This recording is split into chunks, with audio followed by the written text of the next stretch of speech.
একদিন বাবা আর ছেলে বসে আড্ডা দিচ্ছে। হঠাৎ ছেলে বলল, বাবা, তুমি একদিন বলেছিলে পিতার ঋণ নাকি কখনোই শোধ করা যায় না। বাবা মৃদু হেসে বলল, হ্যাঁ বলেছিলাম। ছেলে বলল, দেখো, আমি এখন অনেক উপার্জন করছি। তুমি সারা জীবনে যা উপার্জন করেছো তা আমার 6 মাসের ইনকাম।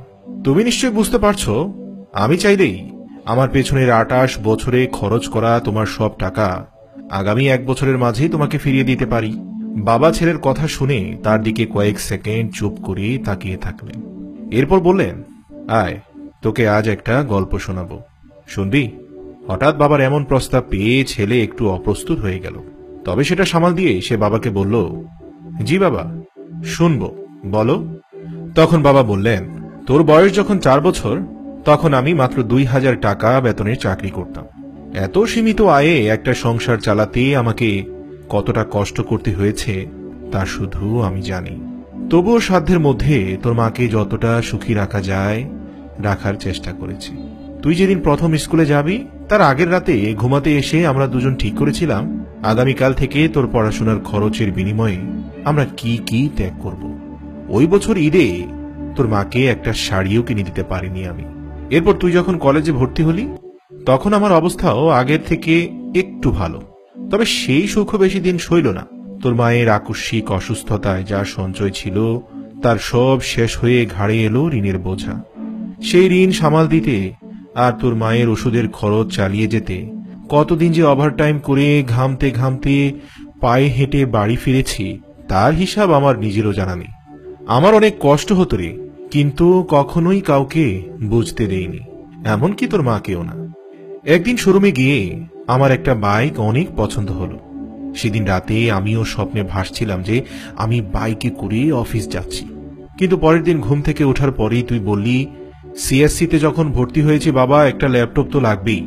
স্বপ্নটার কথা মুহূর্তে মাথা থেকে ঝেড়ে ফেলে সেদিন আমি এক বাক্যে রাজি হয়ে তোকে ল্যাপটপ কিনে দিয়েছিলাম। আমার তখনকার 100 টাকা এখন তোর কাছে 1 টাকার সমান। কিন্তু ভুলে যাস না, সেই 1 টাকার মতো মূল্যহীন টাকা দিয়েই তুই মোবাইল কিনেছিলি। নতুন মোবাইলে সারা রাত কানে হেডফোন লাগিয়ে গান শোনার পর তুই যখন ভোরবেলায় আরামের ঘুম যেতি, আমি তখন আরামের ঘুমকে হারাম করে সোজা উঠে হাত মুখ ধুয়ে অফিসে যাওয়ার বন্দোবস্ত শুরু করতাম। মনে করে দেখ, সেই 1 টাকা দিয়ে তুই বন্ধুদের সাথে পিকনিক করেছিস, নানা জায়গায় ভ্রমণ করেছিস, টিকিট কেটে বড় বড় শিল্পীদের কনসার্ট দেখেছিস। তোর কাছে প্রতিটা দিন ছিল স্বপ্নের মতো।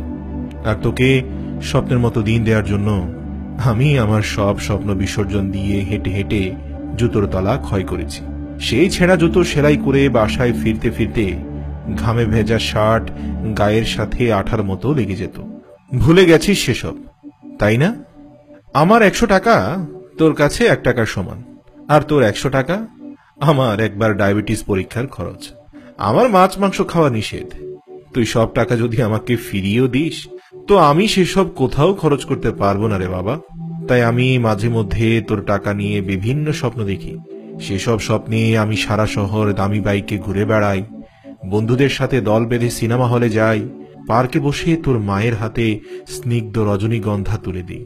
তবে দুঃখজনক হলেও সত্য যে এগুলো শুধু কল্পনার সাগরেই হয়। বাস্তবে তো আমি এখন 50 ঊর্ধ্ব বৃদ্ধ। বাবাদের নিয়ে অনেক প্রচলিত একটা কথা আছে, আর তা হলো বাবারা নাকি অনেক কিপটে হয়। আমি যখন ছেলে ছিলাম তখন আমিও এমনটা ভাবতাম। একজন পুরুষ থেকে কোনো কষ্ট ছাড়াই পিতা হয়েছি, সে সময় সব কষ্ট তোর মাই করেছে। কিন্তু একজন পিতা থেকে একজন দায়িত্বশীল পিতা হতে আমার জীবন যৌবন সব উজাড় করে দিতে হয়েছে রে বাবা।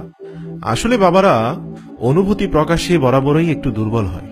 সন্তানের প্রতি বাবারা কখনোই সেভাবে ভালোবাসা প্রকাশ করতে পারে না যা মায়েরা পারে। মুখে প্রকাশ করতে না পারলেও সন্তানের প্রতি থাকা সব কয়টা দায়িত্ব পালনেই প্রত্যেক বাবা সর্বদা বদ্ধপরিকর থাকে।